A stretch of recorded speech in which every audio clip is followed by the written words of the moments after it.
Alright, time to identify the source of the problems I've been having in my world. And it has to do with the fact I'm playing the Bedrock edition. Believe it or not, my spawner up at the top of this pillar spawns at a slow rate. Well, I found out why. And it's the same reason why my gold farm in the nether doesn't operate the way I expected it to. They changed the way the mobs spawn.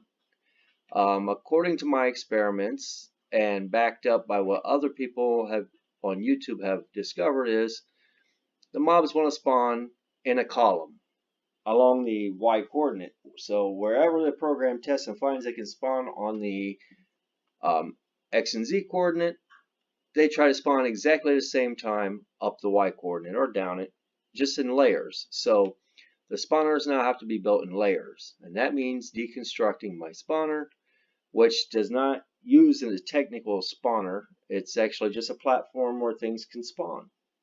So I gotta make layers. And the same with the gold farm in the nether. I have to make multiple platforms and change the drop.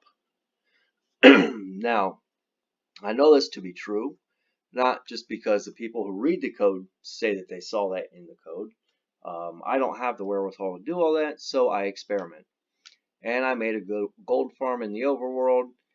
Zombie pigmen did spawn and went right back into the nether, right through the portal without ever having a chance to drop off. They didn't even hang around long enough for me to shoot them or hit them with anything. So it was a split second of there's one, he's gone. So I could hear them constantly, but I couldn't get them into the trap.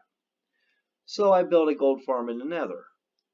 Nice big platform. They should have been spawning all over the place. I even stood back, but I only got 1 or 2 mobs.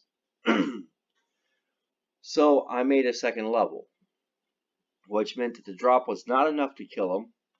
So all I wanted to do was make them angry, let them run after me, trick them into dropping off the drop off, and when they hit, they go splat and leave experience. Doesn't work, because I only had 1 level. So I made a second level, and lo and behold, twice as many spawned, which means I got anywhere between 2 and 4. And when I hit one, the other ones ran out. Now,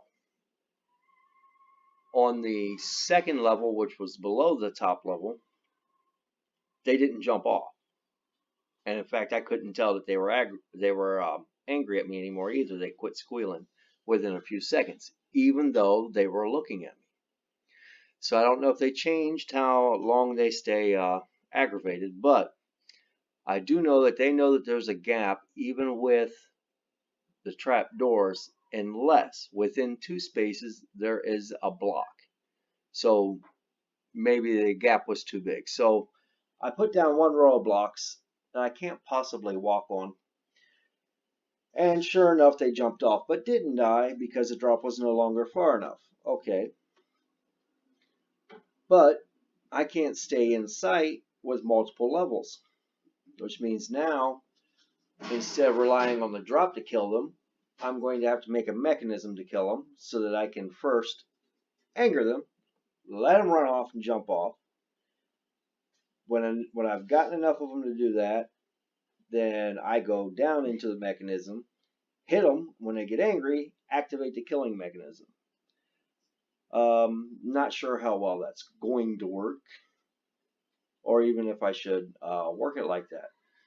Another example of a way to get gold would be to dig a pit out in the open, see a zombie pigman, shoot him, and wait for a bunch of them to run up. Now, when I saw this, so I believe the gentleman was playing Java Edition, because if they don't stay angry long enough, it won't help. So again, that would be a matter of catching them, trapping them, then going and killing them myself, which of course I was trying not to have to do. I was trying to get them to drop to their death so I could run down and get a bunch of experience. Bedrock Edition, definitely different. So If you find any other differences that I haven't discovered and I haven't been able to find online, let me know. Just leave me a comment. And until then, keep playing. Have fun.